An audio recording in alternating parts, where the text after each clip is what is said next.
have a video on your end? I can't tell if I've disabled video or not. Let me check.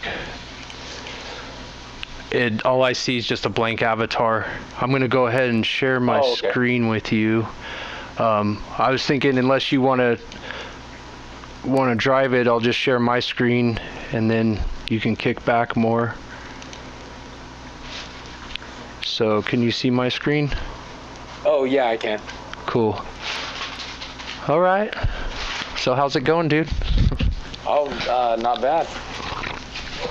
It's been really busy, but other than that, pretty good. Nice. There's my topic window of stuff. Cool. I got your phone number on there. Better get rid of that. So, yeah, I don't want to even have this like being front and center, really. Excuse me.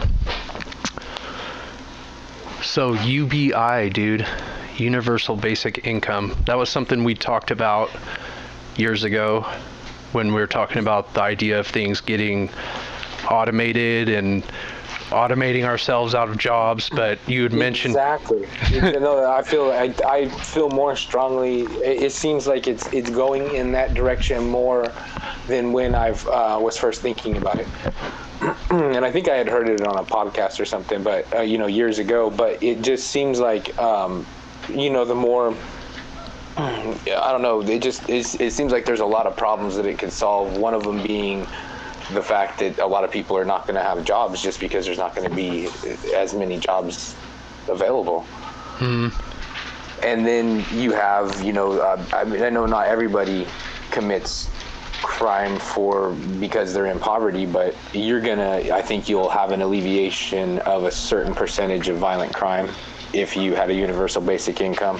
And I also think the idea that it's going to make people lazy is probably not necessarily true, because I think that what you're going to see is the fact of the matter is you're already going to have a bunch of people out of work. Those people are going to do something productive. I doubt that everyone's just going to sit on their butts. They're going to be doing things, whether it's being creative or finding a way to take that universal basic income and create some sort of way to make even more money off of it, out of that, to a push start for people who have an entrepreneurial spirit that don't have a means to make anything out of it. I think that it ends up being the vehicle for a lot of things that could have a positive benefit for society. And I think that when you give people that don't have money, they don't just put it in the bank, they spend it. So it's going to be a driver for a capitalist economy. So speaking of that, a driver for a capitalist economy, because what you're describing, what it is it's more socialism, right? And obviously there's going to be a straddle, at least initially for some amount of decades, but maybe what type of clampdowns do you think there might, those are a lot of positive aspects, but what about the negative? What's the other side of that coin? What do you think that looks like? Well, yeah, I mean, obviously if you have government in control of who gets the money, or obviously that's rife with problems. But do you have to get a COVID test to get the money, and would you have to pass the COVID test, and those, just as a random example? Well, yeah, I mean, it could be any number of restrictions to getting the money that they could put on, that could be unfair, or there could be a lot of problems with it. But I think that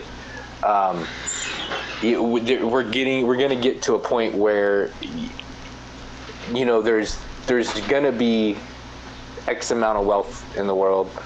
Everything that needs to be done is going to be gotten done with less people working that needs to be done. So you're just going to have, and with the way things work now, if you don't have a job and make money to support yourself, you're kind of on the outside of society. And I don't think that we can continue down that path and putting that many people, dispossessing that many people it's untenable, I think. What do you And mean? What do you mean that they're on the outside of society? Like if so somebody's on like welfare and or food stamps or something like that? No, I mean, if you don't do that, I'm saying like if they're not on welfare and if they're not on food stamps, if they're just,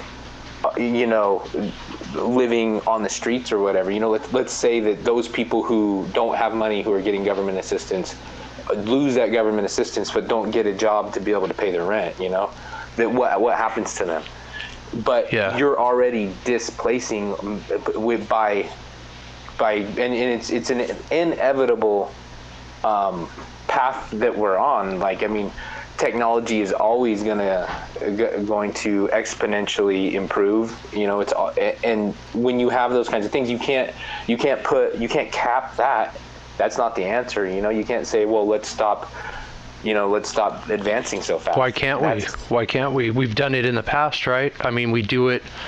We do it with a lot of things. I mean, a company's not allowed to be a monopoly, just as a really general example. I mean, they are, but if they are a monopoly, then there's restrictions. So why, maybe it is time to ask the question, like, do we need to throttle stuff? What are the trade-offs of that?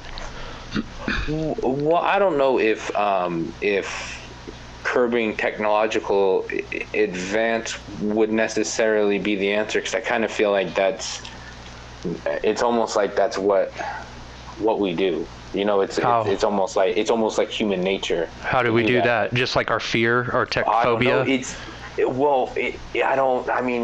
almost like it's a collective human drive, instinct to push this limit, to keep pushing that technological envelope. And I mean, it doesn't. You can have a lot of questions about it, but if you look back in history, it's almost undeniable. You know what I mean? It's like you look back at our past, and it's like, oh yeah, this is pretty clear. This is what's happening. But it's like so it's almost like it's human nature to go through this, to push ourselves through this technological metamorphosis that maybe some people are pushing that type of idea about what's happening. But it's like if that's the case, I don't know if it's the healthiest thing to try to curb it, but to sit there and act like what's happening isn't happening, and the problems that we're going to be presented with down the road aren't real problems. And it almost seems to me like maybe there's a different idea as to how to solve this problem. And that seems like that's a scary thought. And it's like, well, maybe the idea of universal basic income and trying to bring everybody along for the ride is better than what the alternative might be. What's the alternative? I don't think you can't, if you're going to say that we're going to keep going in this direction and people are going to lose their jobs, it's inevitable, the fucking writing's on the wall, you can't deny it, then you're talking about you're talking about the entire world becoming third world, and it's just haves and have-nots basically. And I don't know if there's a lot of people that say that what happened in the 30s with the New Deal and all the socialism that came with it, and Social Security started out of the Great Depression, but what a lot of people say is they didn't do that to help the people. They did that as a prophylactic against revolution. Yeah, and to create a welfare state, I think, is an argument. What you've just said, there's a lot to unpack out of. And keep, they had the vets camps in DC. They had, just like you had all these situations developing, and it wasn't going to get better, and there wasn't, unless somebody took some action. And if it didn't get better, you could almost guarantee there was going to be revolution. Well, I would argue that there was. I mean, it might not have been like a citizens' revolution per se, but that was right in between the world wars, So there was there was revolutionary action around that. One thing, just to like kind of draw it back to like one side of, you've opened up a whole spectrum right there, which is cool. But with the more on just to bring up with the UBI is money's power, right? If somebody's offering money, people will go out, and a lot of people argue you're a slave, Well, yeah. right? Because people will go out and slave for that dollar. But what if they're providing UBI, they're providing a lot of money, so there's some sort of power structure around that providing the money. And if people are literally able to sit on their butt, then not necessarily just in the lazical sense, but what's going to be expected out of these people? You know, what kind of power draws and grabs are going to come, or you know what I mean? Have you thought about that kind of stuff? Out of the people receiving the money, what's going to be asked of them in return? Yeah, and isn't money capital's like our voting system? That's our direct democracy, is our capital, I feel like, because I can go spend that dollar, but you know, once that's basically gone. what happened with the I forget what they called it, but the money they sent out because of the COVID, and you don't, I mean, that's pretty blatantly, vote for me in November, I gave you money. Well, I think you could argue that, but it's also pretty blatantly like the government tells us to shut down. I think they owe the people something. I can't put a specific number on it, and I think it would be different for every single person, but wouldn't you say if they're, and I see what I think where you're going with that too, is that's sort of like they demanded an action out of us. They demanded, don't go to your capitalist work, your small business especially, right? But don't go there, and we're going to pay you to not go there abstractly. Yeah, basically that's exact. I mean, they didn't term it like that, but you could definitely look at it like that. You know, that's what happened. So you have a small business. You're manager at a small business. Has that affected your business, and how? Well, I mean, most of our insureds are truck drivers, so and they didn't stop working, and so none of them in general. Almost none of them quit working. Some of them slowed down a little bit, but I would say that's basically, they're not really slow anymore. And I basically was having to do the same amount of work with less help. I was busier than I've ever been during this time, so, and not losing any revenue really either. Just kind of lucky in that sense, you know. Getting better revenue though for working harder, or? Well, we just went through our busiest time of the year, and also picked up some new business in that busiest time of the year. So it was kind of, it was really stressful, but we had a really good June, and we're set to probably have a pretty good July too. But I was probably going to pick up another couple pieces of new business. So we're not really, we didn't really experience any of the revenue loss or slowdown or hurt that a lot of other businesses did. And because of the way that our business works, it was really easy to just move it home, you know. So Amazon kind of related to this. If you roll back time a few months ago, Amazon was considered very essential, along with, of course, Walmart, the more brick and mortar, I think, in most people's minds. And those types of companies, it almost seems like, what do you think about that oligarchy creeping in like that? Do you feel like we should avoid Amazon? Or I sort of felt like all of a sudden everybody is just buying from Amazon, like, oh, okay, we'll just switch gears, and then it's like pumping all this money into Amazon. Nothing's going to small businesses virtually unless they're somehow making that essential niche. And what do you think about that? Well, yeah, I mean, I feel like a lot of people are getting forced out. Yeah, I mean, I think I think some restaurants were able to make a transition to majority to-go orders and were able to stay afloat. But I think there's a lot more that ended up just folding, closing the doors because of it. And it's, there's just some businesses that I think were really susceptible to what happened. And I think that if you have a mom and pop type store and nobody's coming in, and you don't have the ability like a Target or a Walmart to transition to to to-go orders and delivery to home, you ended up in that boat, of businesses that got kind of screwed in this whole deal. And now we see these businesses are taking like political stances as well. So what's up with that? That trips me out personally, because I'm like, I feel like, with the whole general American way is like, we're not supposed to discriminate. We're not supposed to make any legislation for or against any particular religion, which that's been violated a lot of times. And it goes across the board with like disabilities, skin color, nationality, race, whatever you want to refer to it as. Now these topics of like genderism and things are coming into play more and more, which of course nothing's perfect, and a lot of those issues do need some adjustment, but it almost seems to me, from my shallow perspective, like what's going on there is just, it creeps me out. I feel like, I hate to even bring up the acronym BLM. It's political, Of course, Black Lives Matter. You know what I mean? Of course. That's what I feel like.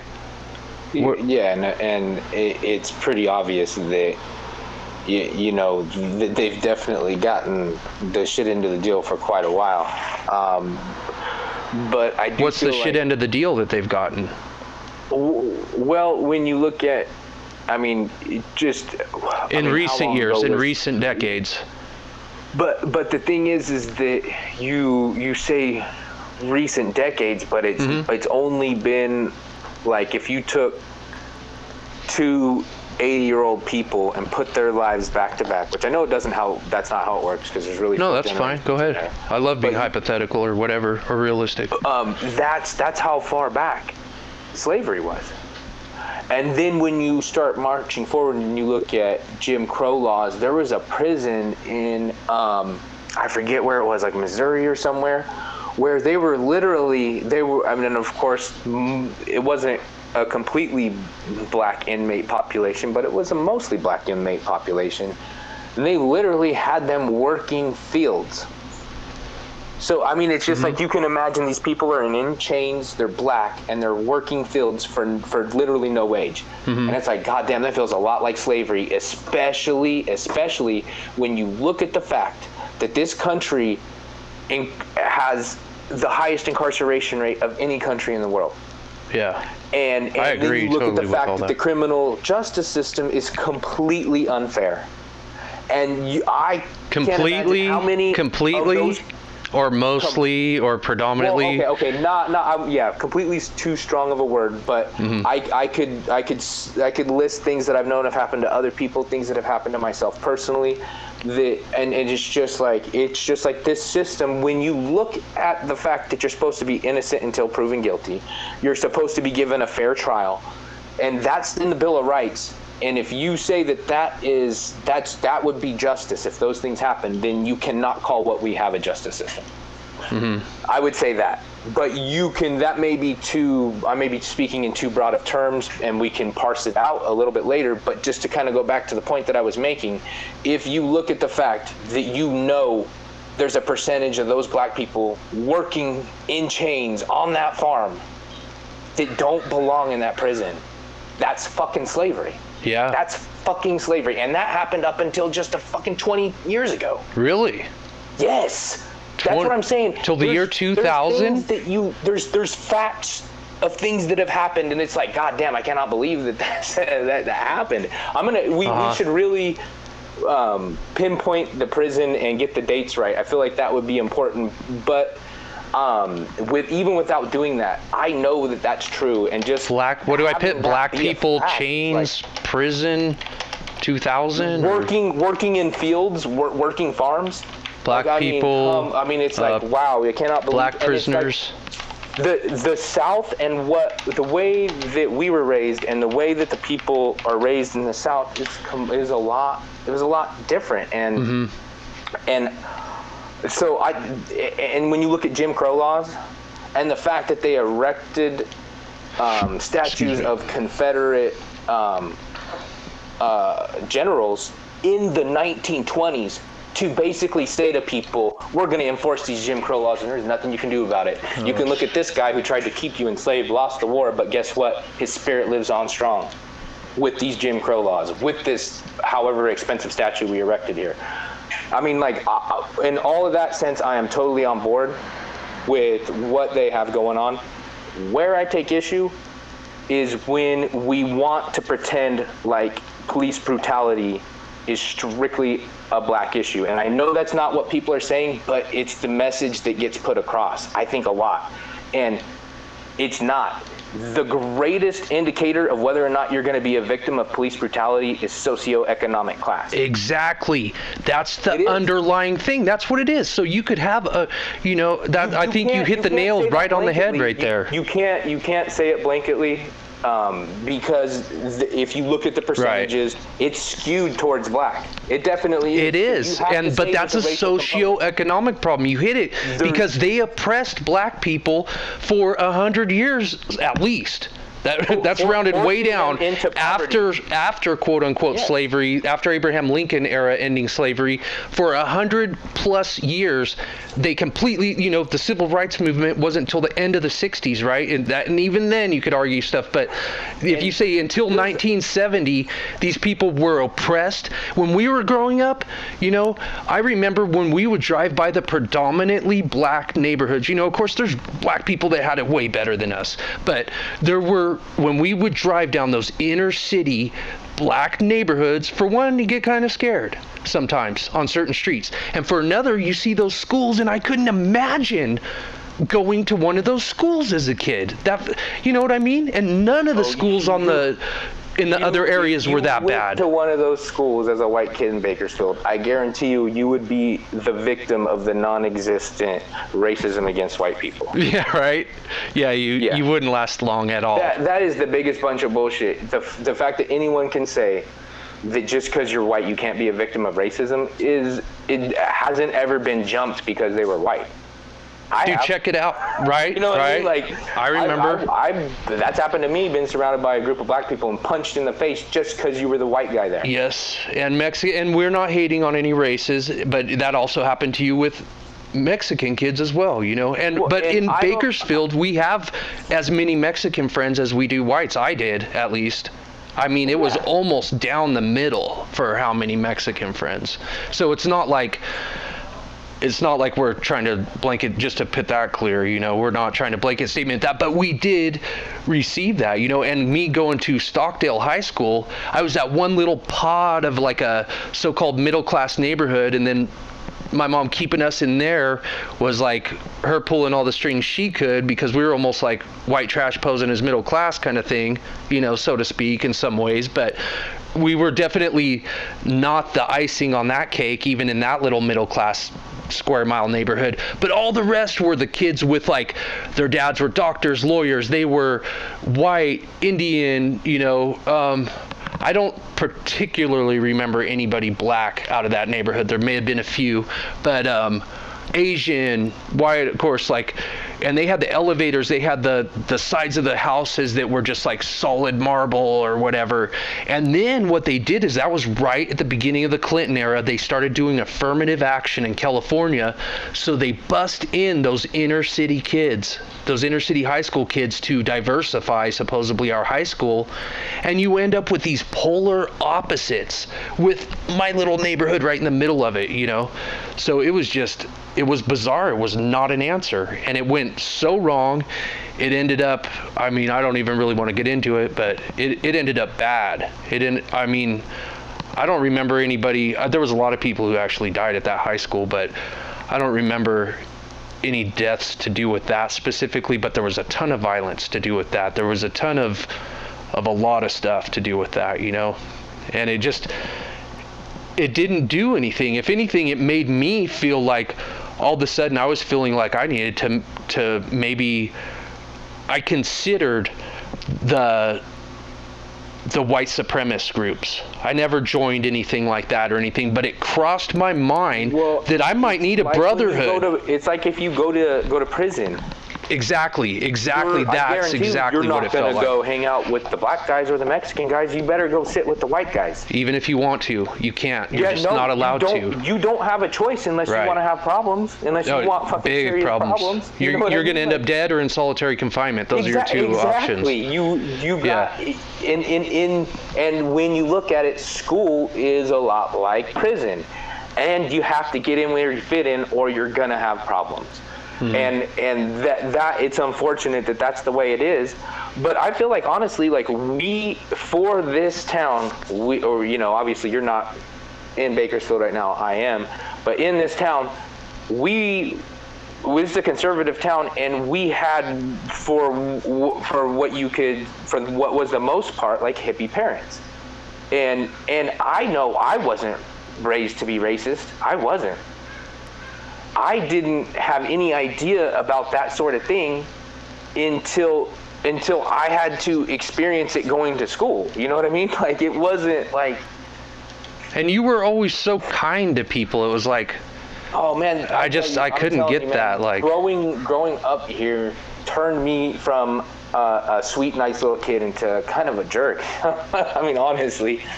it was West High. That was and West High was a lot like how I described Stockdale, maybe a little less polar but still it was really close.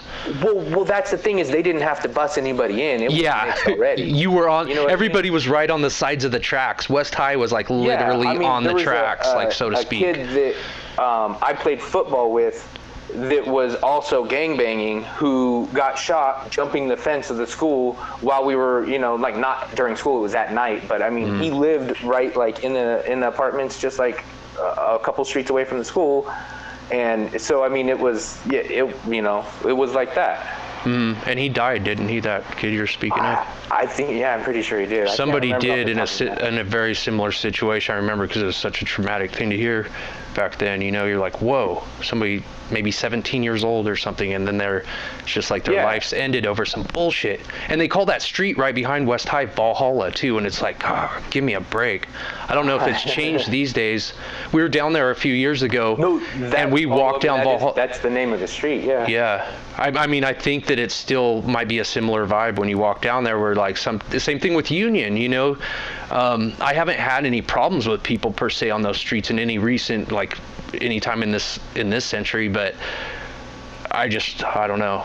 And that's the thing when it gets back to that socioeconomic thing like you brought up, which I think is a true underlying problem. You know what I mean? Like, people talk about all these extremities, like they bring up reparations now as one of the big terms coming up, of like what kind of reparations towards the black community and indigenous people. And it's like, I don't think that should be personally, I don't think that should be an individual driving down the road that gets people run out and stop their car and start harassing them kind of thing.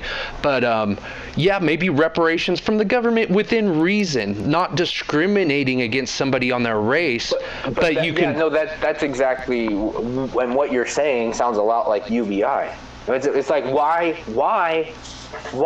discriminate on race? If someone is in a bad situation socioeconomically, so you don't give them the same help that you're giving other people because of the color of their skin. I mean, if you talk about it in those abstract terms without saying which one's white and which one's black, it sounds very racist.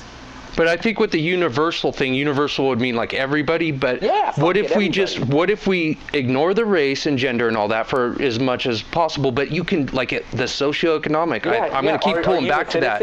Is your skin yellow, brown, purple, white, black, blue, doesn't matter? Are you a citizen?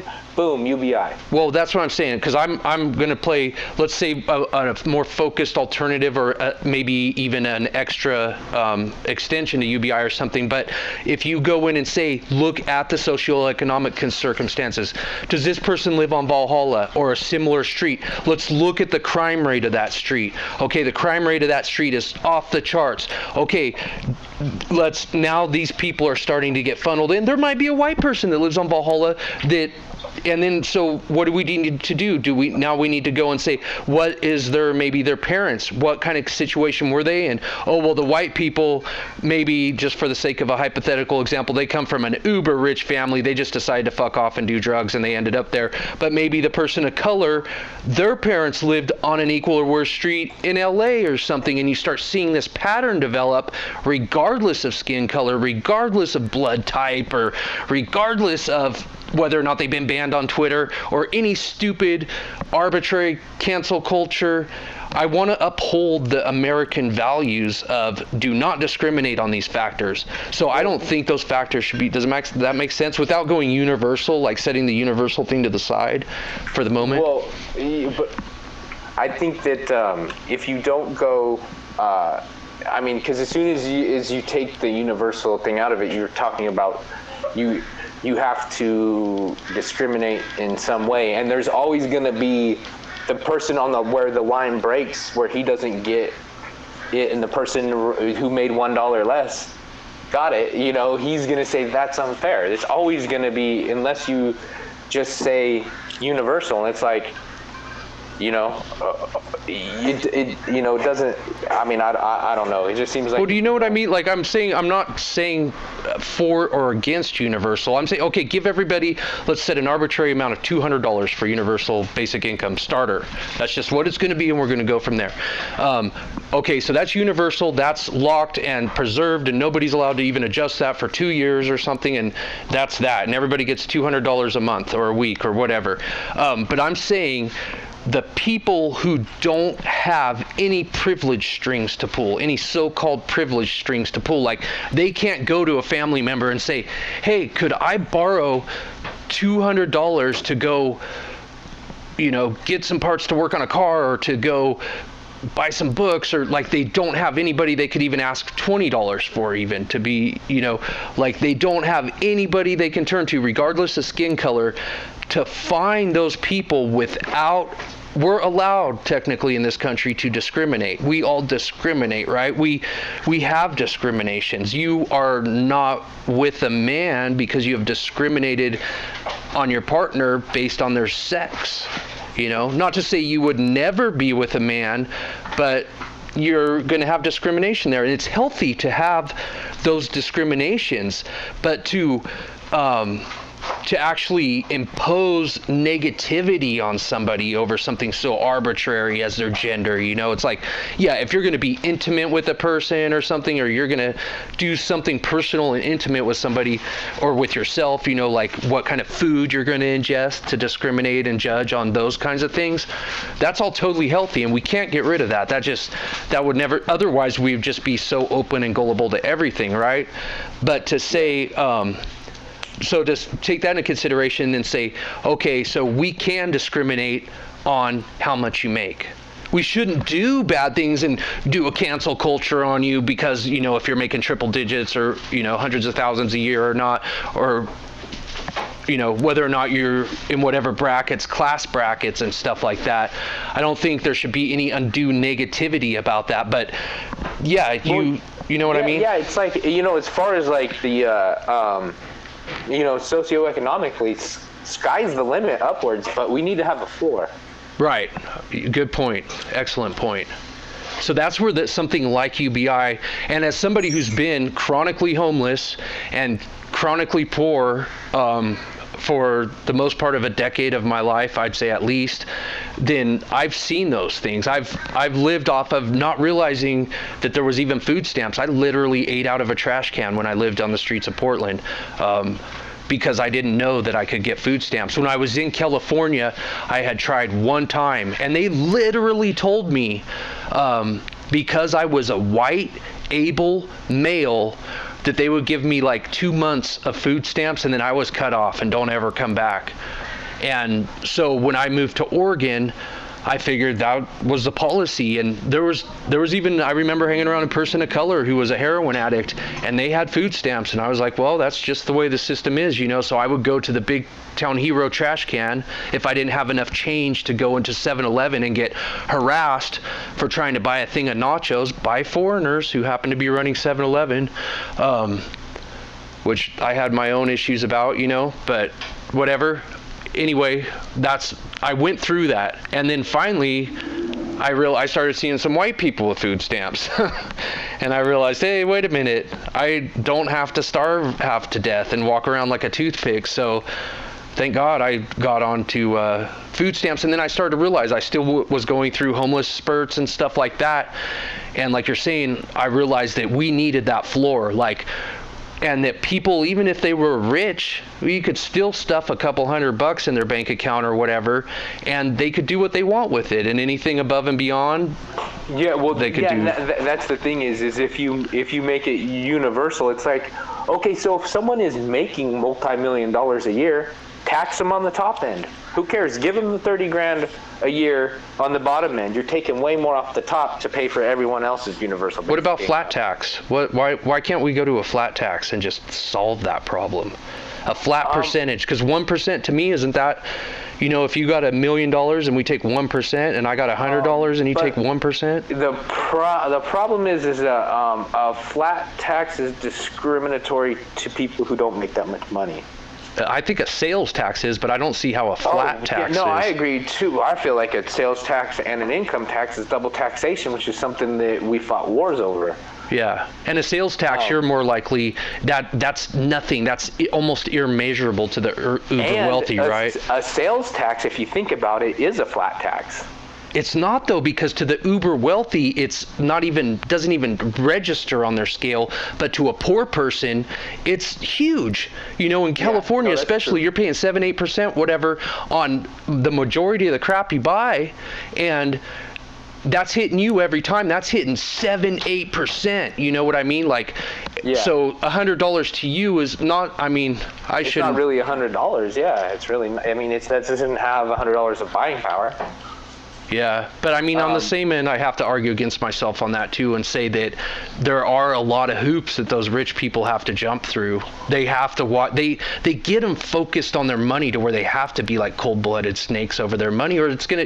How easy is it to lose half of them if you win the lottery? If you win a fat lottery ticket, if you don't immediately stuff that in some property or some type of certain investment, they're gonna yank half of it and then pull those little double taxation things out of you. So I feel like there is an argument to be made that even $100 to them is $100 to them, but anyway. But to go back to the flat tax, the reason why a lot of people consider a flat tax to actually be regressive is that if you're going to say, okay, we're going to make it, let's say 10%.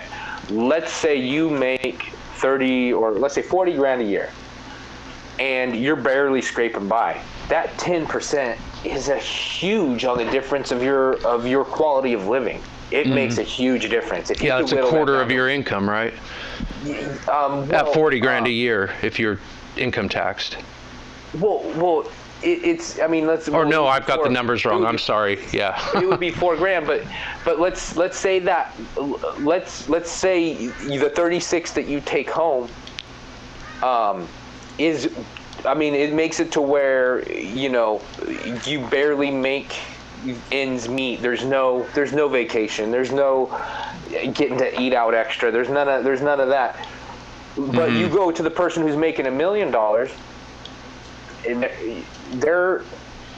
that difference in money doesn't even change their lifestyle. The difference between if you took them from 10 to 1%. There's so much more there. And I think that, once you get beyond a certain, we'll call it, there's living wage, I guess you would call it. You could determine what that is, and obviously it's going to change based on where you live because of the difference in cost of living from one place to another. But if you make enough above a living wage, you're gonna be comfortable. And the way that it is, it's like people say money doesn't buy happiness. Well, that's actually not true until you get past a certain point. And the reason that is you're not happy if you're missing your bills and you're having to worry about whether or not people are going to come and evict you and your kids out of your home. And, it's like, that is so fucking stressful. It affects your happiness. If you can get just beyond that point where you can pay all your bills and you don't have to worry about whether or not there's going to be a roof over your kid's head or whether he's going to have enough to eat, you're going to be happier. And they've proven that beyond that, once, and it's like $75,000 for like a family, you know, or whatever it is. That sounds about right. It depends on the area and the cost of living, of course, but that sounds like an average. Exactly. And they've proven that once you get above, once you start making more than that, you don't get happier. Money really doesn't buy happiness once you've got your basic needs met. Mm-hmm. And people take that into account too. They say that around this area, it's around 80 grand, that you can start offering people more money to do a shitty job. But once you get around that $80,000-$85,000 threshold, they'd rather go with the job that sounds more appealing and make less. And of course, you could double those numbers in a place like, or triple them even in probably maybe the Bay Area. San Francisco But yeah, that, I mean, and I don't know. I think it's like, if you look at it like that, you know, it's like if you aren't to that living wage or above, a flat tax is basically regressive. Depending on how you look at it, you know, I mean, there's a bunch of different ways you can look at it, but well, 1/100th to me or 10/100ths to me should be 10/100ths to you, right? I mean, I don't know. Well, it just depends on. Well, I mean, I think the fact of the matter is that the taxation would have to be higher than that to be feasible, and that when you get higher than that, you know, if you start talking 5%, 10%. You can start really getting into an area where, that it's like I'm so close to, I'm just barely under living wage. You take 10%, you're hurting me, you know. So but I mean, that's 10%. Honestly, is roughly what it boils down to, more or less, for a lot of taxation. So. What couldn't we pay people more, or what could be the other options around that to where you could still say, or like, should people even be taxed? I mean, is that even constitutional? Like, is there another answer? No, I don't really think that there's another answer, but I also think that that things aren't done in the most efficient way that they could be done, and that we could get what we need out of government for less. Definitely. And I feel like if we were all of a mind toward moving in that direction, you could probably end up with, with having to take less taxes in. And I mean, there's things that are just fucking obvious, like, how about let's not fucking spend as much as we do fighting foreign wars? Well, that sounds like a good blanket statement, right? But there's a power balance there. Even if I'm against it, there's a power balance. And when you pull those pins out, things start shooting all over, the little rubber bands and things that were tacked down, for better or worse, sling across the room. That's true, but you can't not change because the change is going to hurt. Well, how do we do it without? The thing is just to say to stop. How do you mitigate the cost of the change? Well, not only that, the violence of the change, that cost, because there are violent groups. Because every government is violent, right? Every government, period. They all resort to violence in some way or another, or they go through the motions of it, even if it's like Sweden or Canada or something. Any form of authority has to be backed with the threat of violence. Well, then we can't end foreign wars then. Then we can't end we can't end the wars then. We have to have that violent front. We have to impose our authority. Well, that's what I'm saying, right? You're saying that any authority has to have that, so there's the answer that, like, there has to be that threat of violence, and it's not real if somebody tests that threat and they don't act on it. Right? But of course there's people taking advantage of it, and of course there's lobbyists that are throwing their money behind, like, go secure us this place so we could do oil or bananas or whatever. I mean, I agree, it's a total problem and it needs to be dealt with, but one of the things, especially right now in these times of an election year, to say the least, it's so beyond that even, but people are wanting to have, like, quick black and white answers to everything, and then there's, like, these groups these political action groups that are there's people who will argue that BLM is using black people as human shields, so to speak. There's people who will argue that Greta Thunberg was being used as a human shield, and I'd be one of those people because, you know what I mean? What do? You pit this human shield up that you cannot argue. Like, are you going to argue against this little girl that doesn't want to breathe pollution? No, of course. But are you going to argue against the UN agenda that's going to follow behind that? I am. Because they're people, because of who they are, they're above reproach, is what you're saying. They're above reproach because of the front they put up. But if you go digging, like, here's a website that I'll go to, is let's go to BLM, Black Lives Matter. This is just, whatever. If somebody wants to support this group, fine. That's, more power to them, whatever. But there's other ways. So this is blacklivesmatter.com. I'm pretty sure this is the official site here. And what I'm going to do is I'm just going to go to donate, and you can see it said Act Blue at the top.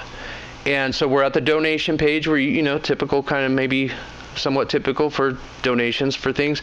Well, you come down here, it says Act Blue Charities is a qualified 501c3 tax-exempt organization, and donations are tax deductible, full extent allowed under law, just like if you go drop some stuff off at a thrift store or if you at a homeless shelter or whatever, right? Nonprofit. Yeah. So it's Act Blue Charities. Now let's look up, go to Open Secrets or one of those sites where they do this stuff, fact check. I've been to Open Secrets for sure, like I could navigate that one quick. So this is basically just the display of what their money goes through. So we'll put this on the 2020 cycle, and we'll scroll down. So here's what the money that, Black Lives Matter, I imagine some other things might go through to Act Blue as well, but as far as I know, all the donations of Black Lives Matter must go through here. So as soon as we get to the top right here, the top vendor recipients: Bernie, Biden, Warren, Pete. Who's Pete? Democratic Congressional Campaign. These are all federal Democratic individuals or groups. All this money that goes to Black Lives Matter? Yes, this is what it is. It's a front for this. You know what I mean? And people are getting mud thrown on their face if they talk about this. This page is missing some stuff they used to have pie charts and stuff. How does it classify? Weird. It does not have the pie charts? Are you kidding me? They've changed it. It used to have a breakdown of everything, all their overhead, which was nothing. In all honesty, what I'm showing you right here, this is 95 or more % of the pie. Like, they had $1.4 billion donated to them. Andrew Yang's name in there. Wasn't he the proponent of UBI?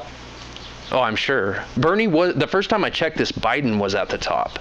And then maybe that was on the last cycle or something. Well, yeah, that would be weird, because, who would be putting money behind Bernie at this point when obviously Biden's the chosen one? Yeah, who knows? Maybe they're going to have him run as vice president or something.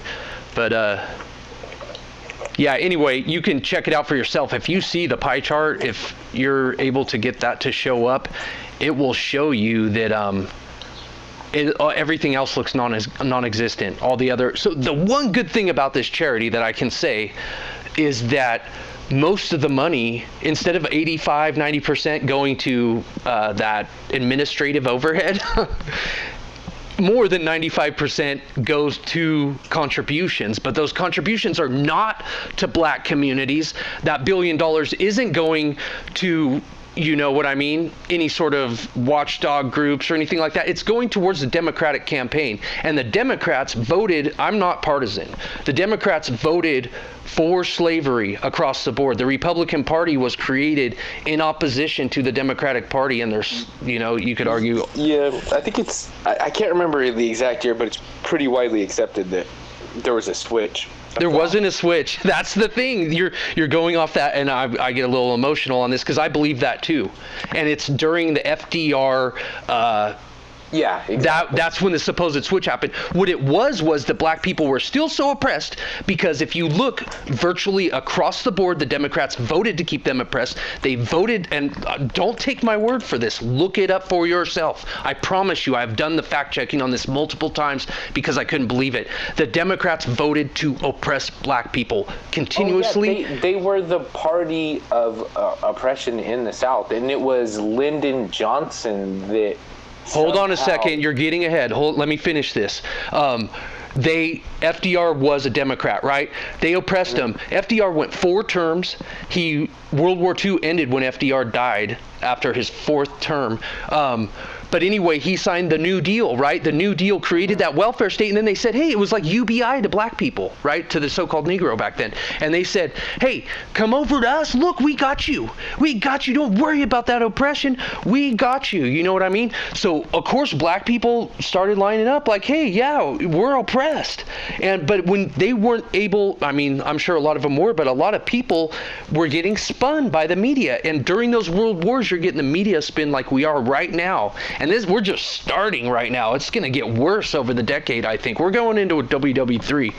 That's what I'm saying. I'm an idiot, but that's what I'm saying. And the crazy part is that it's all not the typical stereotypical war parts, but it's like the civil unrest here, biological, whether or not it's real or not, and all that. I think there really is a COVID virus, and that certain people are susceptible to, but I also have my feelings about that, but that's when the supposed switch happened. It was a bait and switch. It was an oppress and switch. It wasn't like the parties flopped. They've always been the same on that level. And so that was the New Deal. And now we're at the point where guess what they want to do? They want to sign the Green New Deal now, which is exactly modeled off of FDR's New Deal, plus some green stuff because they're pushing this climate change thing. And I'm not on board with even climate change personally. Everybody's entitled to their own opinion. I say don't trust me.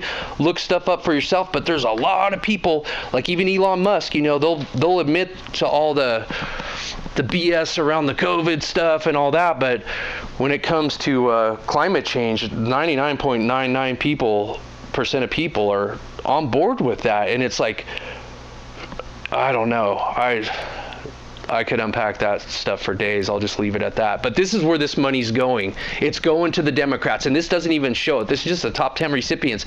You crack it open, $1 billion+ is going to Democrat stuff. You know what I mean? It's crazy. I believe it.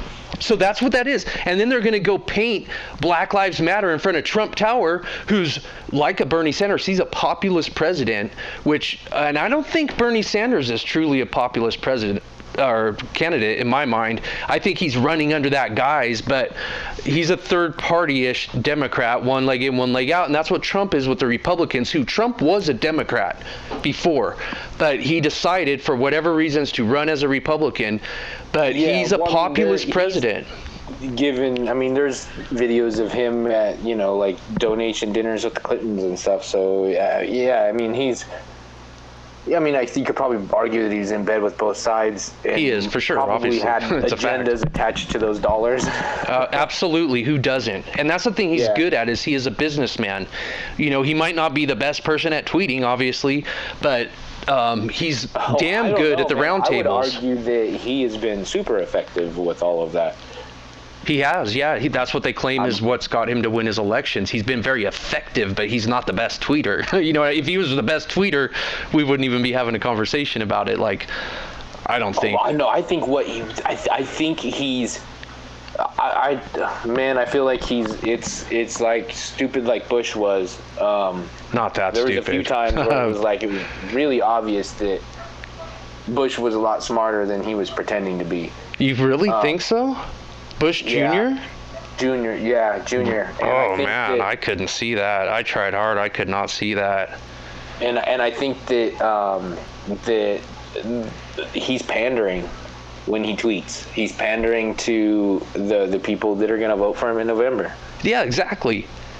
And so that those people are already locked and loaded. They're going to vote for him. He's not winning over new people. And if he was an ideal tweeter, he's got that whole cesspool of Twitterness to convert. But they're attacking him because he's a populist president. BLM is painting this stuff in front of, and it's not even BLM painting it. It's New York City Department of Transportation, or at least people wearing the vests. They've at least supplied them with the vests from what I can see, but I'm going by pictures. And those people, they're painting that human shield in front of the Trump Tower symbolically. You know what I mean? And I don't feel like that's fair. I don't feel like that's transparent, because Trump, if we pick it apart tit for tat, which I have done, I could always do better. Biden is racist. Trump is not. There's a few things where they've tried to extrapolate racism out of it. Biden is off the chart. I can't stop finding racist stuff if I start digging into him. Oh man, there's so much creepy stuff about him. Like creepy Uncle Joe, man. Creepy Uncle Joe. Man, he feel his leg hair. Rub it up and down. He likes that. Yeah, and Trump has never said even that stupid as shit. What if Trump did? You know what I mean? Well, he's got his own things. Grab him by the pussy, and there's literally like a dozen things. And grab him by the pussy was a total. He didn't come out in public and say that. You don't even know for a fact if it was him. You're right. And I'd rather have a president that grabs pussies than is over there fucking sniffing little girls' hair and shit like that. Yeah. You know what I mean?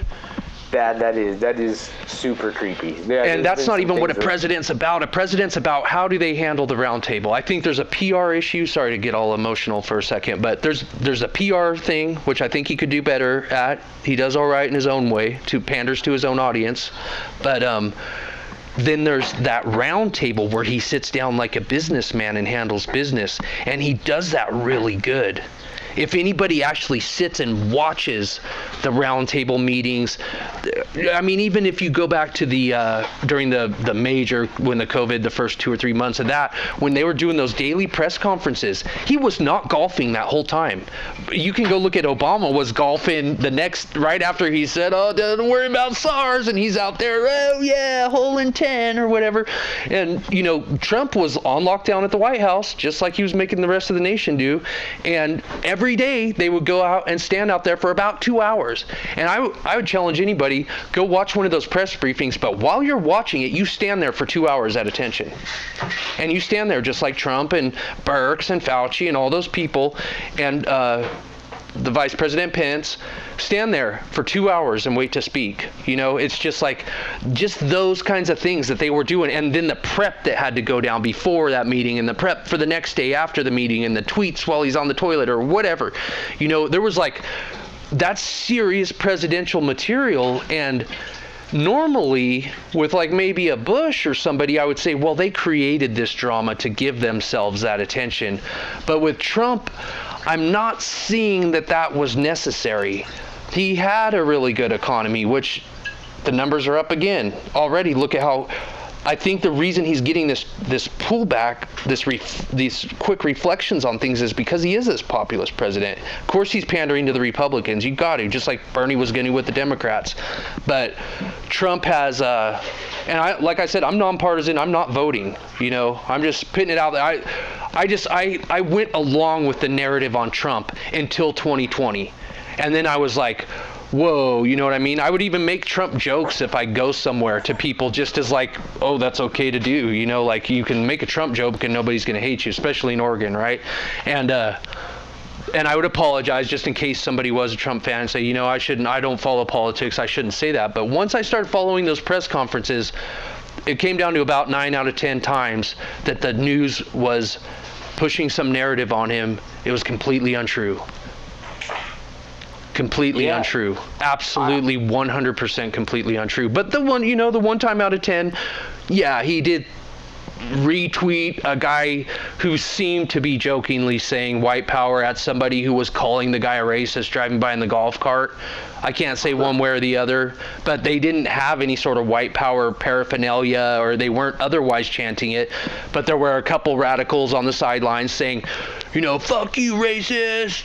They always want to call the Trump people racist, and Trump has publicly done the clips. I mean, I've seen the clips, right?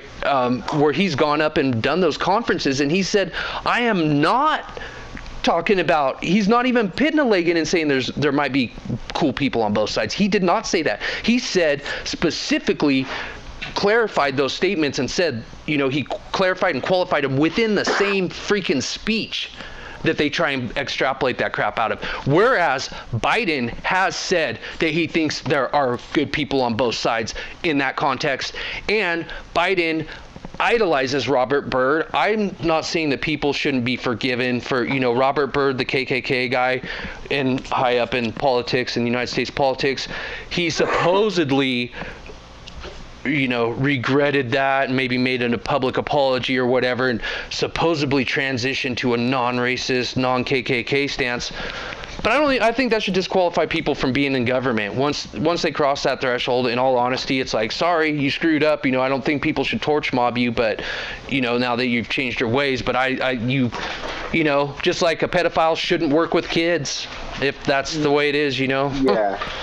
Yeah, but and the same thing with Hillary. She liked Robert Byrd, I think, or there was somebody like that. Don't quote me on it. Margaret Sanger, who people misquote all the time. They'll try and cram her quotes like they're 2 sentences. And Margaret Sanger, you got to read a page but you'll get it. She was a eugenicist, and she was in bed with the KKK, so to speak, to whatever degree. But yeah. And that's where it gets creepy, because that's back to that. I don't like to play politics and stuff, but I think the ugly head of the Democrats has reared itself, and they are now sold out to the eugenicists, to the globalists, to all of that. I feel like they're so sold out to that. And I can't, when I really flip my switches and go unbiased on it, I can't see that that's not happening. And I'm not saying that Trump going that more so-called conservative route, I'm not saying that's a complete walk in the park either, but I feel like it's the patriots or the nationalists versus the globalists at this point.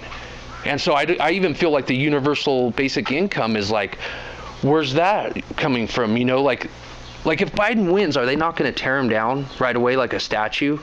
And who's his vice? We don't even know who his vice is supposed to be yet.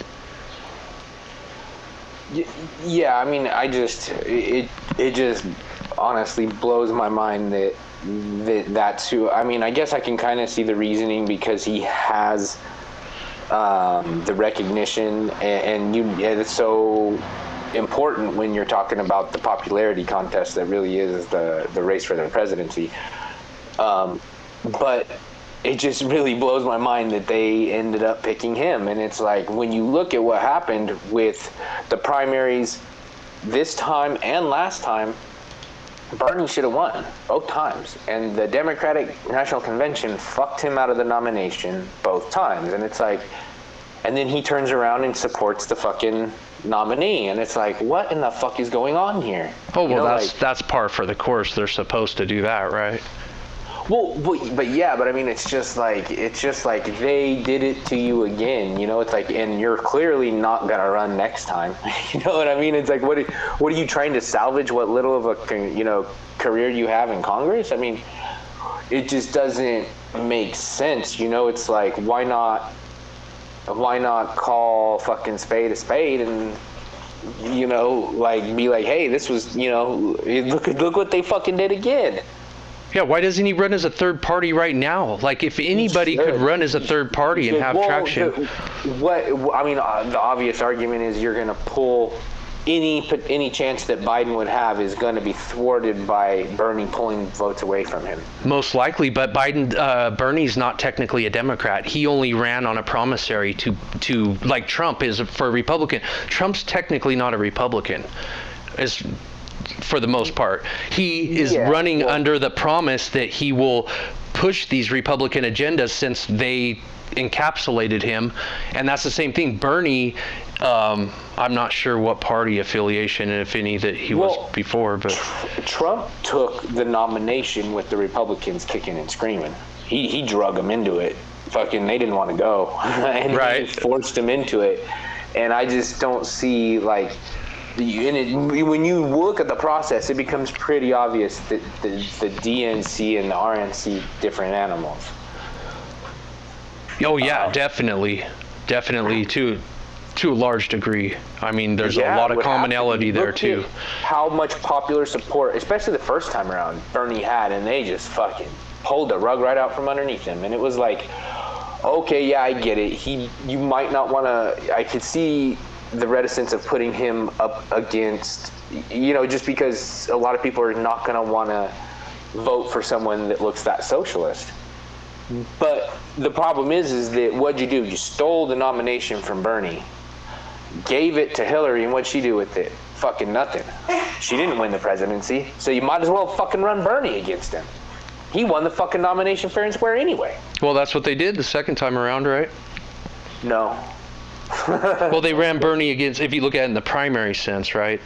Yeah, but I mean, they did the same thing to him. I mean, he wasn't as much of a shoo-in this time as he was last time. He was, you could argue maybe Biden edged him out, but I think if you took everything and made it fair, because there's all kinds of stupid, unfair shit that happens. I mean, when you go back to the 2000 election, talking about hanging chads in Florida and how Bush Jr. got the fucking election, that was fucking ridiculous. But Gore won that election. And in college, we had addendums to our fucking political science. I took political science right after that happened. And we had addendums to our political science books that completely explained how he was robbed. I mean, it wasn't even a question. They were teaching it in school. How do you know, though? We don't know for a fact. I think probably is true, but how do we really know? Yeah, you're right. I mean, they could be pushing any kind of propaganda for whatever reason. But if you look at it, that was. I mean, was it like his brother ran the state? Oh, that's exactly. Yeah, of course. That's where once you start factoring those kinds of things in, it's like, okay, give me a break. And it probably was rigged. Yeah, who appointed the judge? What counties were having the hanging chads? Yeah. Were they predominantly what color? What socioeconomic circumstances? Exactly. When you look at everything, it was really obvious that they stole the election.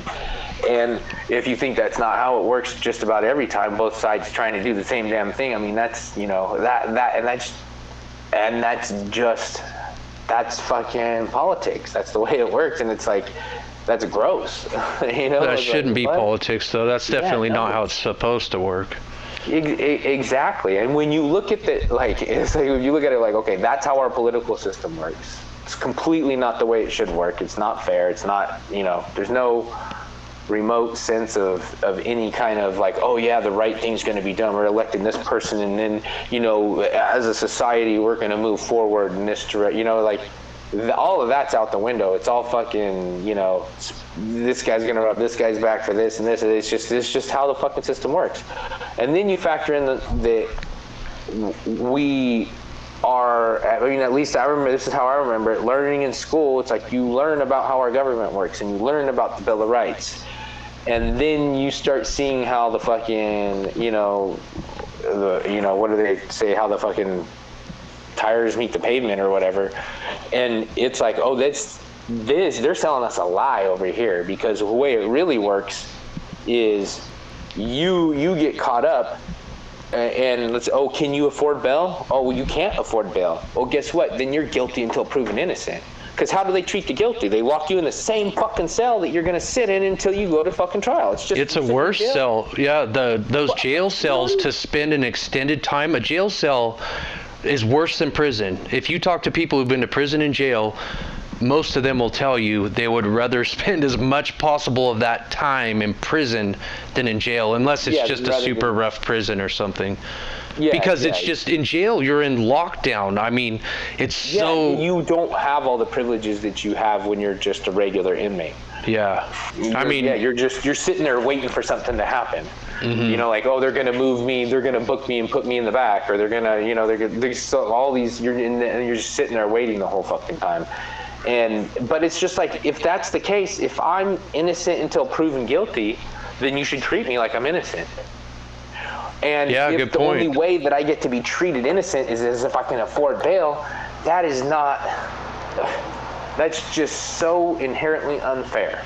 But what about the thing where they were bailing people out and you saw some of the violence, and those kind of people were getting bailed out as well? I mean, it's one thing for a peaceful protester, like, yeah, I would love if I could to help get a peaceful protester out in a bad situation, but people were like supposedly indiscriminately bailing people out, and you go and watch some of the footage of what some of those people have done, and it's like, whoa, are you sure you want to help bail that person out? Like, they just hit an old lady with a board across the face or something, you know, like wild stuff. Obviously there's, you know,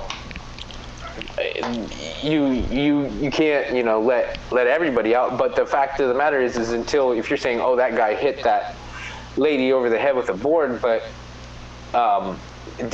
was that proven in a court of law? You know, because if you're going to send him to jail for hitting that lady over the head with the board, you better give him a fair trial. That's a good point. Like, yeah, who are we to treat him like he's innocent until a jury of 12 of his peers have decided he's not. Very good point. Yep. Yeah, because and they give him that expedited. If I go to jail, that's how I want to be treated. Yeah. You know, and I guarantee you, it's not how you're going to be treated. Mm-hmm. You know, and it's not fair, because every police report that I've known the facts of what happened and have seen the police report was full of lies. Oh, absolutely. I haven't seen a whole lot of police reports, but that you can't, it's difficult to get a more inaccurate piece of information. Exactly. For whatever reasons. So I'm the police officer, and I'm going to write a bunch of lies in this police report and hand it to the district attorney, who's going to use it to charge me with crimes. You know, and it goes beyond just even lies. There's just misinformation. They'll say that, you know, the opposite car ran, you know, this driver ran through the intersection and hit that car. And I've seen just the most off the wall stuff where it's like, whoa, this police report is completely inaccurate. Not even trying to accuse the cop of lying or anything, you know, just that, like. Well, I think a lot of times if it's, you know, they have to put the report out, so it has to have something. So they put something even if they don't know exactly what happened. But and you know that could be chalked up, that type of misinformation getting into the police report could be chalked up to a number of different things. But specifically, I mean, cops will lie to trump charges up in the police report. They'll purposefully say what was obviously, you know, maybe half a gram of marijuana is what appears to be over an ounce. So effectively taking what, if we're going to be like, okay, like let's just say, well, this is the justice system. Okay, oh, you're right. I had that less than a gram. Give me my infraction ticket, which is what it is. My ticket. Don't put handcuffs on me. Give me my ticket for my under an ounce of marijuana, you know, misdemeanor or infraction or whatever. I think, you know, depending on what year you go back to, what it would be. But, you know, it's like, okay, so give me that. Don't put me in handcuffs. You know, tell me when my court date is and I'll show up. No, I'm going to put you in handcuffs, and I'm going to write in the police report a felony rather than a misdemeanor. And then I'm going to give that to the DA, and the DA, rather than charging me with a misdemeanor like I should have been, is going to charge me with a felony. And now I have to take into consideration, when I'm considering plea deals and everything else, all the ramifications that come with having a felony on my record. Mm-hmm. And that's not fair. Tell the truth, and we'll go from there. Yeah. And don't trump charges up and then plea me down to what it was, because what you should do is take exactly what it was and offer me a fair trial based on what the truth is. You know what I mean? Mm-hmm. And you could say, well, the truth is arbitrary. Yeah, but if you are purposefully fabricating lies, things that you are known not to be the truth, and putting them in the police report, which is something that's supposed to be factual, then you are skewing the system unfairly. You cannot call that justice. If that's the way the system works, it's the criminal injustice system, not the criminal justice system. And the fact that we have more people incarcerated than any other country by percentage of the population than any other country. You want to say this is a free country, yet the countries that we want to say aren't free countries, like Russia and China, don't incarcerate as many people as we do per capita. Well, maybe we have more freedoms that, like, we are free to carry guns, therefore we have that ability to incriminate ourselves with those guns. Yes, so there could be those types of arguments made. I mean, it's worth looking into, though, all those things, and it starts sounding like a lot of work to do so, but I think that's where people shy away and go, oh, if I could just pick a representative that could sort it all out for me, and then we fall into that trap, and those representatives are like, well, who's going to fill up my pockets the best and all that, then we end up, like you're saying, with that injustice system. And even with the police machine of like what you're saying, that's reminding me of a lot of stuff in the past that I've dealt with firsthand and secondhand and stuff like that I've seen, to where, like you're saying, it's my dealings. I haven't been a defund the police guy or whatever. Have I been harassed by the police? Yeah. Have I had bad experiences in the justice system? Yeah. More times than not. Most of my experiences, which I would say are maybe more than a lot of people, but less than a whole lot of people too, but just a handful, but most of those experiences were like, I don't think about calling the police. I know that the last time I called the police was for a hit and run that I witnessed by sound, and then got up and started witnessing more stuff to do with, and even the car returning to the scene and whatnot and driving off, and I called the police. You know what I mean? It wasn't even my car, whatever. They hit and run, ripped off the whole side panel of a car in a town of less than 100,000 people, and at night when this town sleeps, and for the most part anyway, and I call the police, and they're, 911 or whatever. They're like, okay, we'll have an officer respond to you. And so an officer calls me back and is like, what's going on, kind of thing. And, oh, I don't know, I guess I'll come over there, and I'm like, what do you mean you'll come over here, dude? What do you mean you guess you'll come over here? And he's like, oh, usually I would just make you go fill this out online. And I'm like, are you kidding me? This is a hit and run. And like, there's a freaking chunk of the car right here. Like, you could go drive around, you'll probably pass a dozen cars in this part of town at night, like there's nobody at that time of night on that day, and there's gonna be a reasonably new car, something in the last 20 years that looks like it shouldn't have a panel ripped off of it in Bend, Oregon, where it's not like people are driving hoopties, especially not in the last few years here. It's totally switched. It's changed a lot. But yeah, and he came out and he was hesitant to even come out, and the guys returned to the scene. They drove by one time, and I was up on my porch, and I was like, that's them. You know what I mean? Because I could see the panel ripped off of the car and stuff, and they took off. And then I guess I tried to put it all back together in my head, because I could not figure out why they returned to the scene the second, third time, whatever. And right when they did, it was like the police car showed up, and then they came around the corner. So they must have figured that when I pointed them out that I saw them and that they better return to the scene, I'm guessing. And then once they came back by, then they saw the cop car, and they were just like, you know what I mean? They could have taken off, though, because the way that police officer was acting was like, he wasn't going to chase nobody. Yeah. But yeah, so they returned. And then when the guys returned, I walked up to the car and I was talking to them and stuff, and it just reeked like an old keg of beer. And they even, you know what I mean? And they even told me, they're like, check it out, we've been out fishing and drinking all day. And yeah, dude, and I was like, oh my God. And then, so I peel myself out of the situation, like I don't need to be here anymore, I'm done. And I was just thinking, like, are they going to give this guy a DUI? You know what I mean? Because it's so blatantly obvious that, like, you couldn't get within a few feet of that car and not just be like, oh my God, I can't even breathe, it smells like beer. And it took them like an hour or two. They were out front forever, and I thought he was just going to let him go. And then finally, I wasn't like listening in, but it must have been warmer weather or something, because I could hear a little bit of like a conversation or whatever between the police officer and him, and he kept asking him like this question. And then finally I was like, okay, Now it sounds like he's making, it sounds like he might be getting logical, the police officer, because he was like, do you feel like you had too much to drink to like drive your niece around or something? You know what I mean? How they'll do that. Sometimes they'll use like your own logic against you. Have you ever seen that happen? So anyway, I think it must have been a scenario like that where he was trapping the guy in his own logic, and of him saying like, oh, I don't think I had too much to drink. And he's like,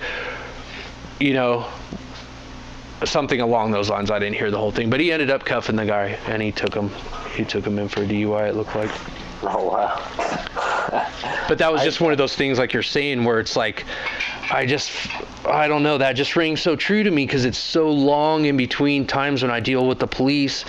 And then I'm like, if I call them, which that was very few times I've ever called them in my life, and then when I do, every time that I've called them, I'm like, why did I do that? Like in this time it made sense, whatever.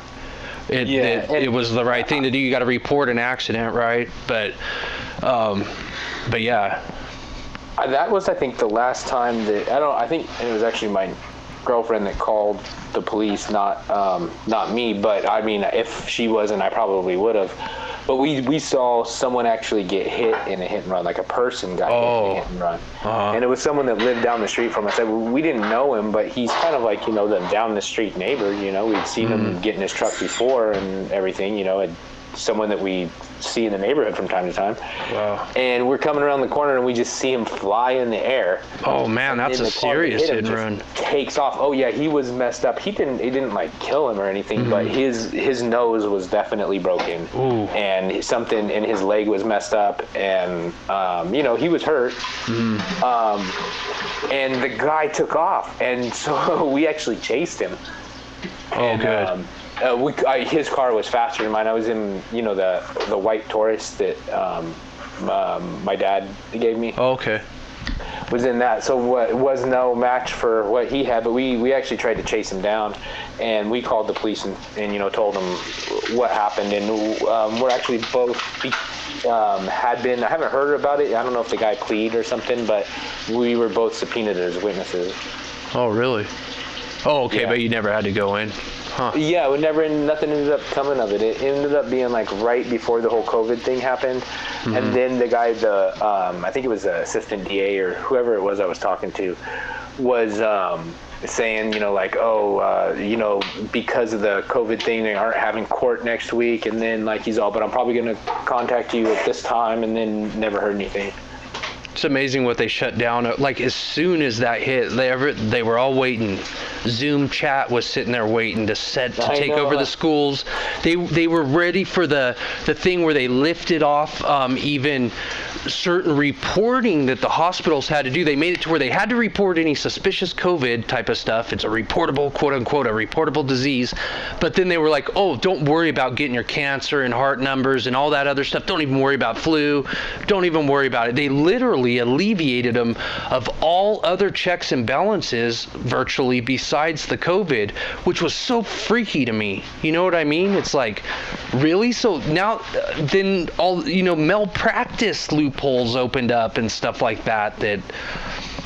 That's a whole can of worms on its own. With the whole respirator intubations, how the vast majority, the only people who get intubated, they don't recover. Yeah. But there are people, who does? Who that 0.01% of people who get intubated that do recover are drug addicts with a tolerance to the sedation that wake up and rip their tubes out of their throat. Those are the only survivors. You know what I mean? The intubation's murder, man. It's fucking murder. It's like there's nobody, but like you're saying, by the time they do that, they sedate the people before doing it a lot of the time, supposedly, and then they shove the tube down their throat. I don't know. I don't want to get into it too much. The facts are out there, or the bullshit, or whatever it is. You can look it up for yourself on both sides, and it's like they're having resident doctors. I don't even know if they're even technically doctors yet, but they're like resident people. I'll say it's a doctor, but coming in and doing this stuff, and there's a lot of issues around how these are being performed. You're not allowed to go visit your family member in the hospital, you know what I mean? And if anybody who's gone and visited a family member in a hospital that knows a thing or two and gives a fuck or two isn't happy with their treatment in a normal day, let alone when nobody's watching anybody's back. Like, oh yeah, no kidding, huh? Because no one's there to be like, hey, he needs this or whatever. And then the fact of the inflating the numbers, you can go see Birx herself. She's a doctor, as far as I know, right? Dr. Birx. I don't even know her first name. She said a while back, anything that's suspected, even without a positive test, you need to report that as a COVID death.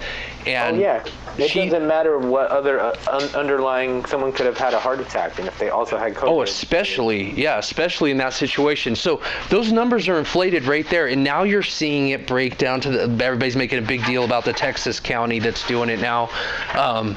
Which is good. I think that should be brought up to the light, but they're like centering on that. But anyway, it's creeping in.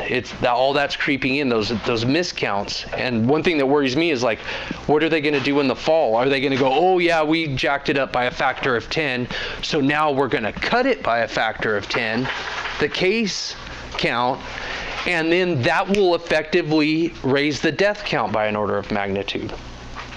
The death ratio, you know what I mean? Yeah. Oh yeah, because I see what you're saying. They're under-reporting the number of cases there are, so that the number of deaths look like a greater percentage. Well, no, the opposite, the inverse, because what they're doing is they're over-reporting the cases right now, which is that's why everybody's talking about case counts. Oh, guess what? In Florida, in somebody's armpit, there's 50,000 cases, right, or something. You know, like they're doing all this testing, and then in those, like in that Texas county, they have to multiply it by about a factor of 10. It could be a factor of even like 15 or 16. They have to use this little graph and figure it out, and it has to do with this arbitrary contact tracing and stuff like that, to where it's like, oh, this person was around, this person went to the grocery store and there was probably at least 5 people in there, and I don't know, look it up for yourself, right? But on average, it looks like they're jacking it up like a factor of 10. So just on one case, on one suspected case. Standard ways for extrapolating out what the actual infection rate is based on the number of positives you get for diseases that are just like this one that have been used in the past. Why we're using different methods for this one is really weird. Right, and when you get into the vaccine, it's an RNA DNA vaccine, which we've never done before. And the testing. I was hearing that it was some new kind of vaccine. Yeah, you need to look into it. Serious, because if you thought you were vaccine hesitant before, you've never thought anything, because and the testing is genetic testing for a cold-like virus. Why are they doing genetic testing on that? Because they want your fucking genetics, dude. That's what it is. They want your genetics on record because of what's going down right now. You know how they got the Jewish people in World War II? Census data. Yeah. That's how they got them. And now coincidentally, we're in a census year, right? Don't forget to fill out that census card. And plus, they're going around. If they're not going to do it here, which they're obviously trying, they're giving it a good push. They already did it here. Oh, they already what? Sending people around. Oh, yeah, people canvassing neighborhoods. Going right. to every door. But it's not mandatory, but it's pushy, right? Oh, they're pretty pushy. I mean, they're like... Yeah. Your red flags is that they're all people of color. Right. Yeah. Don't let them do it. Resist, man. If I say anything, because it's genetic swab testing, and But it's like what you said. If it's a white man coming to the black man's door and saying we're going to count you, that's bad. But if it's a Mexican or a brown guy coming up to count a white guy, that should be perfectly acceptable, right? Right. Yeah, I know what you mean, especially with the political climate right now. It's like, it's another shield. They're making it's like, oh yeah, well we're gonna. It's a tactic to make people want to comply with the census. When I first saw that happening, I was like, this is so fucking obvious. And what happens when you test positive for COVID? Now you're quote unquote infected with a virus that probably everybody's gonna get, but it's almost like an arbitrary infection, and it's like, oh, you're infected. Now what? Now do you have to wear like a Jude star on you? You know what I mean? Like the Jews in the Holocaust, the Jewish people. That's what they did with them. They acted like they called it the Jewish question, right? And they just kept on going like, we don't know what we're going to do with this virus in our community, these Jewish people that are freaking ruining the economy, supposedly. And they just kept calling it the Jewish question, and just like the COVID question, it's such a time of uncertainty. But they'll be so certain about certain things, but so uncertain when it's so convenient for them, And it's just freaky, man. And then they want to decide whether or not you're quote unquote infected and whether or not you need to be isolated, and then whether or not you need to be contact traced. That's illegal search and seizure. For them to even take the census, in my opinion, is a legal search and seizure. For them to say that they're going to do any sort of forced testing, illegal search and seizure. You know what I mean? Sorry, guess what? This country has picked that we choose freedom, and if we're all going to die of a virus, that's our wartime footing then. If everybody's going to take their wartime footing, I don't know. That's what I feel like. And then what about the treatments? The treatment is like, they're the same people, the same side, now that everything's so polarized, it's saying, we're going to do this, they're pro-choice, right? They're pro-choice what a woman does with her body, supposedly. But a lot of those people aren't pro-choice about whether or not you can have a needle stuck in your arm. They've decided for you. An expedited DNA RNA vaccine, which would be sketch even if it was a 100-year-old vaccine that was expedited, that same traditional vaccine expedited, the antibody type of thing. But now they're going to expedite these. We're human guinea pigs. You know what I mean? Are we not? I feel like I've injected way too much of my emotions into this, but I think I need to understand what the difference between the two. Sorry about the blender. Between the two vaccines is because I'm familiar with how a traditional vaccine works. I'm not familiar with how the what an RNA DNA one would be. Yeah, it's a new style thing. They've only been researching it the last 10 or 15 years, supposedly. Look it up for sure. And even in the traditional vaccines, you're going to find that they either come from an animal source, they're injecting you with animal cells, like cow and monkey cells. Oh, they're growing the vaccine in an animal? That's one way. That's the old way. The slightly newer way is aborted fetus cells that are kept in a freezer. This is not a conspiracy. This is straight from the U.S. government, Wikipedia, stuff like that. You know what I mean? Like, dig in for yourself. You could start with fetus vaccine, and that should take you to Wikipedia, and you know what I mean? Or fetus tissues or aborted fetus vaccine, like those types of searches. You can do that and start digging in, and you will find out that one of the primary things is there were 2 aborted fetuses in 1960 that supposedly a ton of vaccines are based on those cells. And one of the arguments is like, oh, well, those cells have been regenerated and stuff by now, and you're not getting the actual cell from the aborted fetus. And it's like, still, that's a fucking, you know what I mean? There's a lot of people with theological and moral beliefs against that kind of shit. Like, you're getting aborted fetus tissue, whether or not it was a split cell or not. Like, and from what I understand, those were kept in a freezer, and I don't know that those have even been regenerated a whole bunch. You know what I mean? They've been regenerated, but I think they're still pulling fresh material. Yes. Yeah, like they have the fetuses still to make new vaccines out of. Yes. And then you look at the stuff going on with abortion, and I've dug into abortion lately and just been blown away by it. You know what I mean? I've always been pro-choice, but when you start digging into stuff, you'll see for yourself. You know what I mean? I'm not going to plant any seed on that and just let you go from there. But if you start doing the research yourself, wow. It is crazy. And what they're doing with all this stem cell stuff, it's like they're trying to work miracles with it to give it that good guise, but it's fetus harvesting, man. It's crazy. And this is what they want to pump into us, and it's untested. A lot of the vaccine style stuff is, I mean, it's tested to some degree. In Africa right now, they're testing on people. Bill Gates is like, they're going in with that whole, we're going to give this to those vulnerable communities, like the black community. And you go on Twitter. It's really just an experiment. You know what I mean? They're targeting, we're going to go for the blacks and indigenous people and stuff like that. And the black people, a lot of them are like, fuck you. You're not coming here. Fuck you. They're smarter than that. You know what I mean? They're playing them like the fool. But they know what's going on. And Bill Gates is Bill Gates the third, right? So he comes from Bill Gates II, who was the president of Planned Parenthood. And then I didn't know that. Right. A lot of people don't.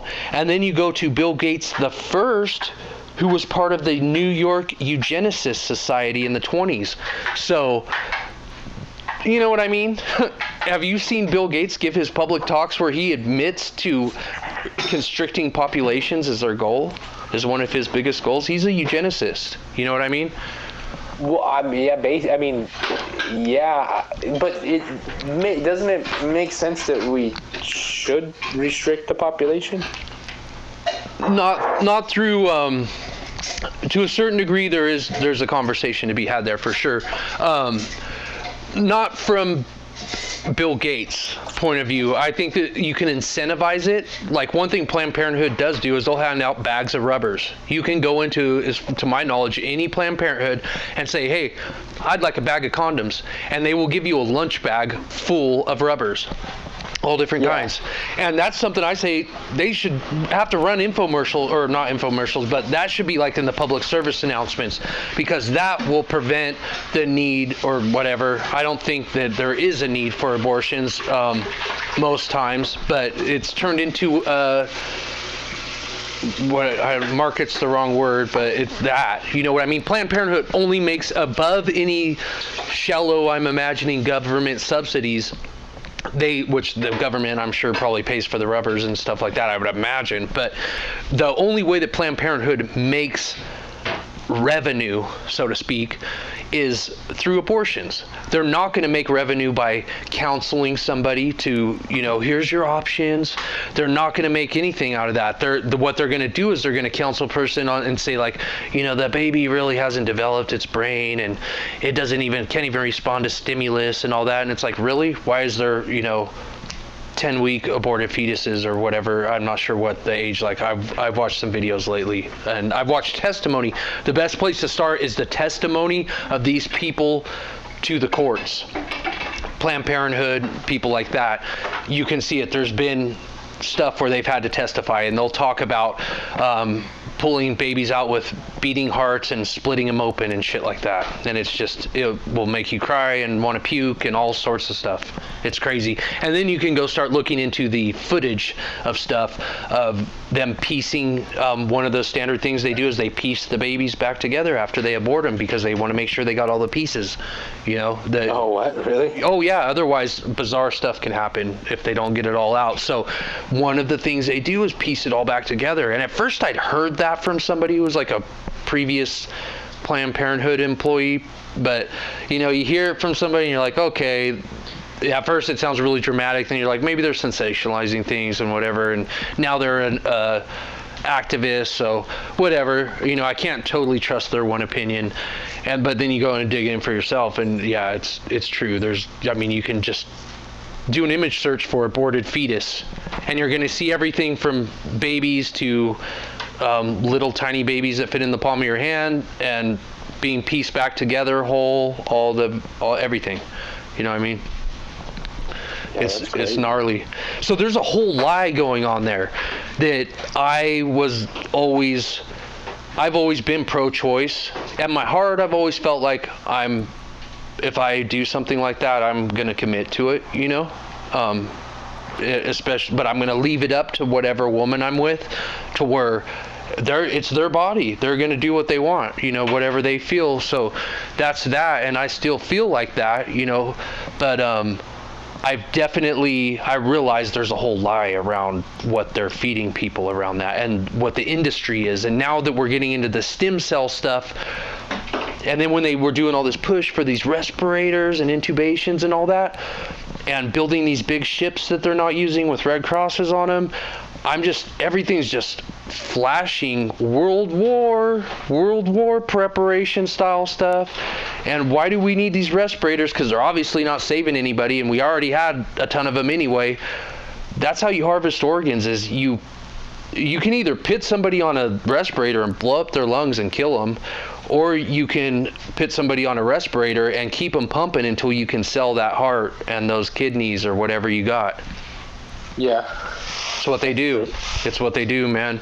And it's all getting gnarly behind the scenes. I've dug into a lot of this, and if fucking YouTube wants to ban me for talking about this shit, fucking kiss my ass, you know what I mean?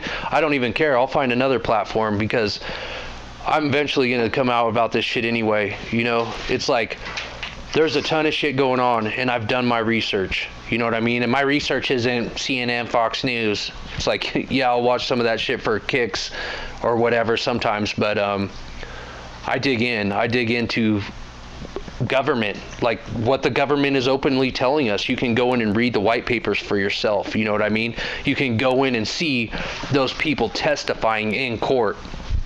All that stuff. You can read what the government says about vaccines.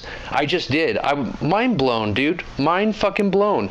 Just like with the Democratic Party stuff and what they've done for slavery. Look it up for yourselves.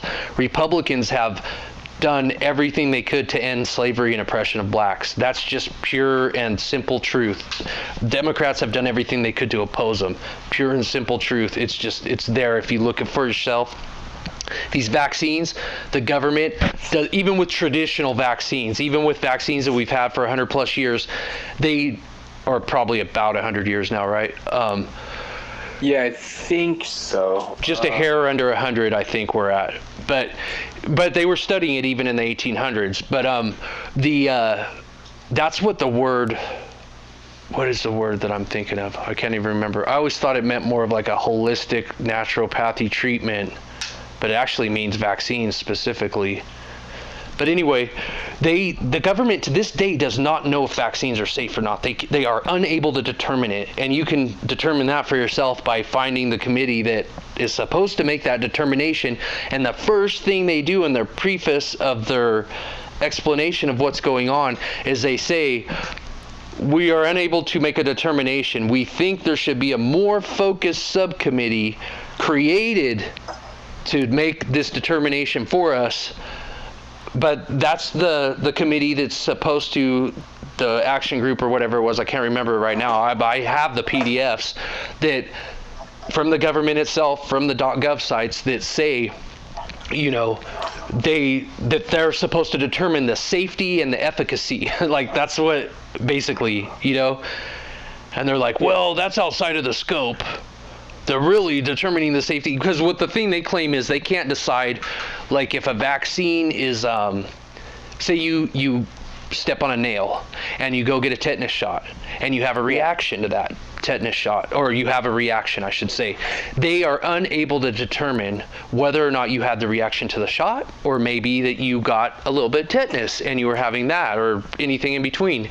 And, there's some argument to be made there, like that's just the way the system is. You're getting a shot at a clinic or something. They don't have experts there and da-da-da. So that's the bulk of the data. You know what I mean? There's no special stuff. And then when you do get the special stuff where they're testing this stuff, it's often a little proprietary lab. And it's expedited, like what's supposedly going on with like Moderna and all these creepy companies with the COVID stuff. And then there's a lot to be said about the arguments when it comes back to the eugenics. Bill Gates and Melinda Gates are so huge into their system of so-called philanthropy, which, by the way, since they've started this business of philanthropy, they've been able to double their income, which philanthropy is giving away most of your wealth during your lifetime. They've been able to double their wealth by being retired philanthropists, or whatever you want to call them. And yeah, that doesn't make sense. Dude, they won't help people who are like, hey, we have 100-year-old medicine we could use for these diseases in whatever country and stuff. They're like, no, they insist on using brand new modern emerging technologies and stuff a lot of the times. I know that Gates has a lot invested, as far as I haven't studied it too deeply, but a few months back when the hydrochloroquine thing came out. As far as I know, he has a big hand in, he stands to gain from hydrochloroquine use just like he stands to gain from vaccine use. So he's got eggs in both baskets there. But by the way, hydrochloroquine with the zinc and the Z-Pack or whatever, whatever combo they were using that Trump was backing, that was curing people, or I shouldn't say curing, but it was alleviating those severe symptoms in most people overnight. Well, and I think what people were dying from is like a complications from the symptoms. It seemed like it's like it's like your lungs fill with fluid, and then you're like, a lot of people were saying like it just made it feel like they had to breathe through a straw, and it was like really hard. And like what one guy who had it that I was listening to was saying was that like it felt like it was easy to just give up, like you had to fight. You had to want to fight, and you had to fight in order to survive it. And if that's the case, and you can alleviate the symptoms that are making you feel that way, like you're not just going to give up and quit breathing because it feels like you're breathing through a straw, then yeah, I mean, that it seems like that would make a lot of sense.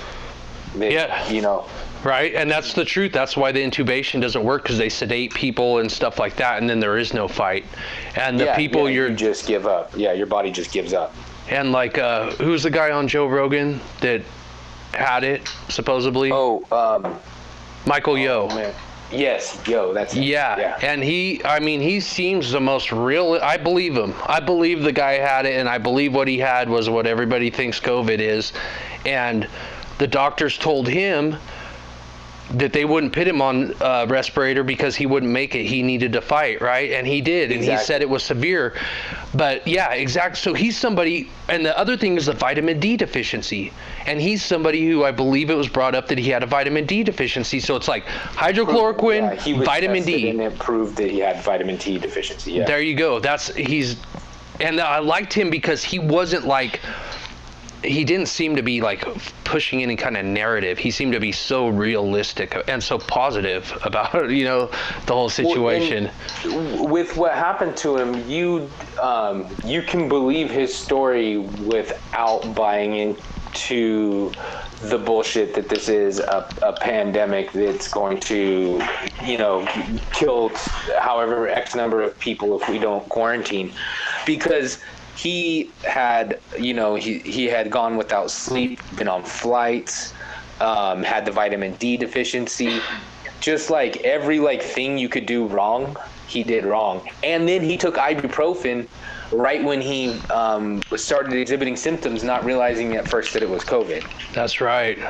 He did. He literally, and even when he got back on those flights, he went and took off again, being sick and all that.